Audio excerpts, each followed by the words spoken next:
recoiled a step, forced back his head until he thought his throat skin would burst, and saw at last afar, bent angrily upon him, the red, violent face. "Officer," he cried, "as God is my witness, he had his hand upon it." God is a witness that cannot be sworn. "If I interrupted your beat," said Mr. Hackett, "1,000 pardons. I did so with the best intentions, for you, for me, for the community at large." The policeman replied briefly to this. "If you imagine that I have not your number," said Mr. Hackett, "you are mistaken. I may be infirm, but my sight is excellent." Mr. Hackett sat down on the seat, still warm from the loving. "Good evening, and thank you," said Mr. Hackett. It was an old seat, low and worn. Mr. Hackett's nape rested against the solitary backboard. Beneath it, unimpeded, his hunch protruded. His feet just touched the ground. At the ends of the long, outspread arms, the hands held the armrests. The stick, hooked round his neck, hung between his knees.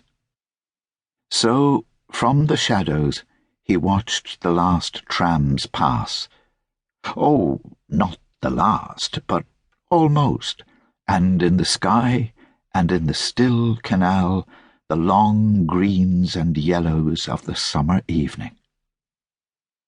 But now a gentleman passing, with a lady on his arm, espied him.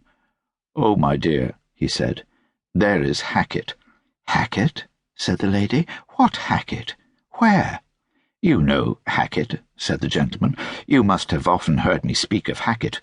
Hunchy Hackett. On the seat." The lady looked attentively at Mr. Hackett. "So that is Hackett," she said. "Yes," said the gentleman. "Poor fellow," she said. "Oh," said the gentleman, "let us now stop, do you mind, and wish him the time of evening." He advanced, exclaiming, my dear fellow, how are you?" Mr. Hackett raised his eyes from the dying day. "My wife!" cried the gentleman. "Meet my wife, Mr. Hackett."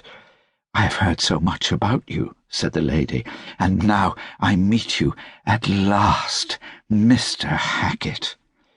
"I do not rise, not having the force," said Mr. Hackett. "Why, I should think not indeed," said the lady. She stooped towards him, quivering with solicitude. "I should hope not indeed," she said. Mr. Hackett thought she was going to pat him on the head, or at least stroke his hunch. He called in his arms, and they sat down beside him, the lady on the one side and the gentleman on the other. As a result of this, Mr. Hackett found himself between them. His head reached to the armpits.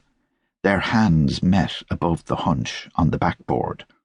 They drooped with tenderness towards him. "You remember Graham," said Mr. Hackett. "The poisoner," said the gentleman. "The solicitor," said Mr. Hackett. "I knew him slightly," said the gentleman. 6 years, was it not?" "7," said Mr. Hackett. 6 are rarely given." "He deserved 10, in my opinion," said the gentleman. "Or 12, said Mr. Hackett. "What did he do?" said the lady. "Slightly overstepped his prerogatives," said the gentleman. "I received a letter from him this morning," said Mr. Hackett. "Oh?" said the gentleman. "I did not know they might communicate with the outer world." "He is a solicitor," said Mr. Hackett. He added, "I am scarcely the outer world." "What rubbish," said the gentleman. "What nonsense," said the lady. "The letter contained an enclosure," said Mr. Hackett, "of which, knowing your love of literature, I would favour you with the primeur, if it were not too dark to see." "The primeur," said the lady. "That is what I said," said Mr. Hackett. "I have a petrol lighter," said the gentleman. Mr. Hackett drew a paper from his pocket, and the gentleman lit his petrol lighter. Mr. Hackett read, "To Nellie." "To Nellie?" said the lady. "To Nellie."